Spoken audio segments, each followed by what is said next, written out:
concerned if I was the president. And that's why I wanted him to know. And I felt like I had a duty and obligation to tell him because, as you know, he's been taking a lot of heat in the news media. And I think to some degree, there are some things that he should look at to see whether, in fact, he thinks the collection was proper or not. That was House Intelligence Chairman Devin Nunes talking to Sean Hannity. You'll hear more from him tonight at 10 o'clock. Also, Fox's James Rosen is reporting tonight that there could be a smoking gun, proof that the president was surveilled by the Obama administration during the transition and maybe before. We're joined now by Lanny Davis. He's been in Washington a long time. He was special counsel to the president in the White House under Bill Clinton. Lanny, great to see you. Great to see you. So this is a fast-moving story. There's a lot we don't know. I think we've got to concede that. But there's some things we do know, and there are two tracks. One is the debate over whether the president should have sent that tweet in the first place. Okay. But there's a deeper question, I think, about is our government spying for political purposes? So we know a couple of things, but here's one that I think we can say for certain we know. The FBI has not responded, apparently, to the House Intelligence Committee's request for documents as they're trying to figure out what exactly happened. Now, the FBI won't respond to the House Intel Committee, which provides oversight. Things are out of control, aren't they? Well, first of all, I disagree with Director Comey's decision to go public to confirm what the FBI is investigating. I agree. It's completely improper. He did it when he disclosed his investigation of Hillary Clinton. I agree with you there, too. And he was wrong to confirm an investigation of the contacts with the Trump campaign. So to be consistent, I think Comey is acting improperly. But secondly, we all ought to be careful about jumping to conclusions. I certainly don't think that Mr. Trump meant that literally Barack Obama himself was wiretapping Trump Tower. Right. But he should stay off Twitter and be president. Well, of course I agree with that and said that to him directly. But I think there's a much more important debate that we need to have about to what extent can the U.S. government spy on its own citizens, and should they ever be authorizing spying of political opponents? Even if it's warranted, it's really a dangerous place to go. Liberals used to jump up and down about this, but no more. Completely agree, but the only evidence, I completely agree. I'm a civil libertarian and be inconsistent if I said it's okay now, but it wouldn't be okay if it was Democrats. But there's still only evidence that people were incidentally overheard when a target with a FISA warrant, who is an intelligence target, such as a Russian spy, I'm not sure might be talking to an American. That's true. So here's what James Rosen is reporting, and it's consistent with what we already know. We know that the names in the reports were unmasked, which is to say they were not redacted before being sent around to what is, in fact, a massive intel community, certain to leak. That's against protocol.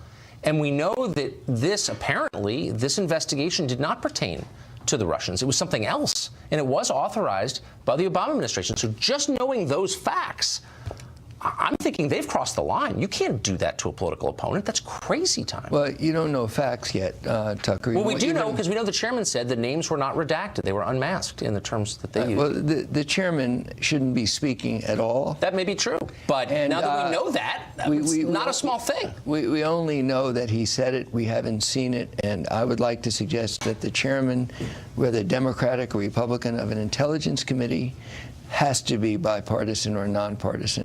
But let's assume that it's true. Then that's wrong. But we also have to assume that the FISA warrant process, which involves Russian agents or intelligence who are talking to any Americans and are picked up incidentally, that's completely legal. But we don't know that either. Just two things really quickly. We don't actually know that any of this took place under FISA, actually. We don't know that. No. There are other ways that they could have done this. Although Mr. Comey should not have said this, but he said that as far as he was concerned, the tweet was not But something can be legal, as you found out working for the Clinton administration, and still be wrong, unseemly, unethical.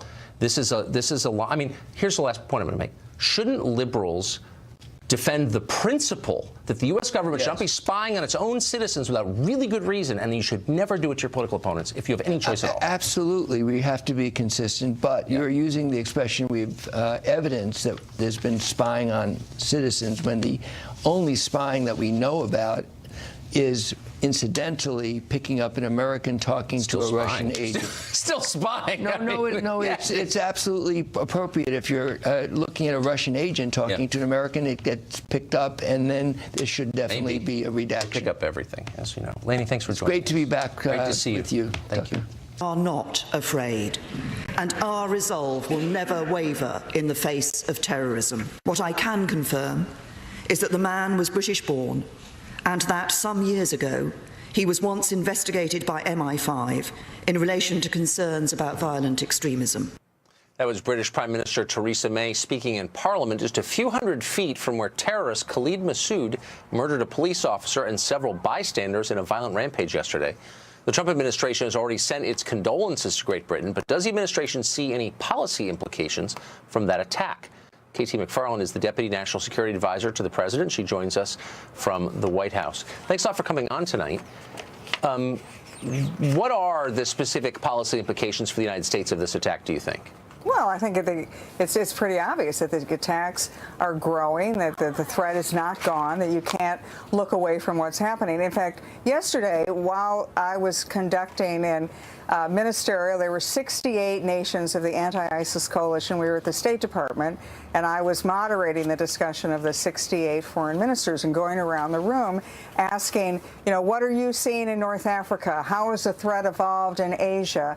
What are the efforts we're making to shut down terrorist finance? What do you see happening with foreign fighters returning from the battlefield in Iraq and Syria to the homelands? And as we were going around the room talking about it, we got word that there were the attack in London. And so the Foreign Secretary of Great Britain, Boris Johnson, who was sitting right next to me, turned to him and said, very much clear of what's happened in the world today is this is getting worse. It's not getting any better. And he said, well, we, the British people, we have had attacks like this before. We may have them again, but we are resolved. And the same sentiments that the Prime Minister May said today, which is that they are not going to be cowed by this. And we, the Western world, see this as an affront, an attack against all civilization, and we stand united. And that's, the good thing about it, not that there's much to say that's good, but that there was a 68-member coalition, 68 nations, which are standing up and saying we are going to work together in every way we can to defeat this and to destroy radical Islam and to destroy ISIS and everything that follows. So to the extent you can reveal it in public, what are the specific steps do you think that we ought to be taking that we haven't taken before, perhaps, to address this? Well, the Trump administration is looking at this as a whole of government. And yesterday at this ministerial, to make that case and the demonstration of the symbolism of it was the Secretary of State hosted it. I'm from the National Security Council. I ran the ministerial. The Secretary of Defense, Secretary Mattis, was there and spoke as well. And we had all of the senior cabinet members there, Secretary of the Treasury, Secretary of Homeland Security. So I think the policy implications are that it's an immediate threat. It's something that the president is considering. We have Secretary Mattis has just given to the president a comprehensive plan to deal with radical Islam, but also with ISIS in the region of Iraq and Syria. And it's something that the President Trump understands.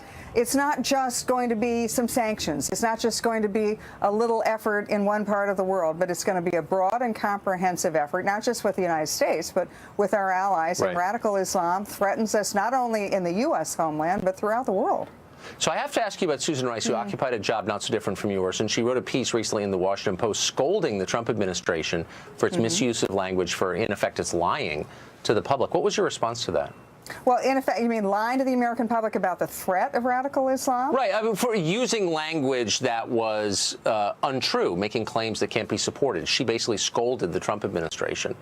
Well, I'm not sure that scolding anybody makes a whole lot of sense when you have a threat like this that just happened in London. It's the times for scolding and identifying problems and wringing our hands, it's over, whether it's in dealing with North Korea or whether it's dealing with the radical Islamist threat. The Trump administration and President Trump himself has made it very clear that we're not just going to talk about stuff and identify problems, but we're actually going to have some solutions. Katie McFarland, thanks a lot for joining us tonight. I appreciate it. Thanks very much, Tucker.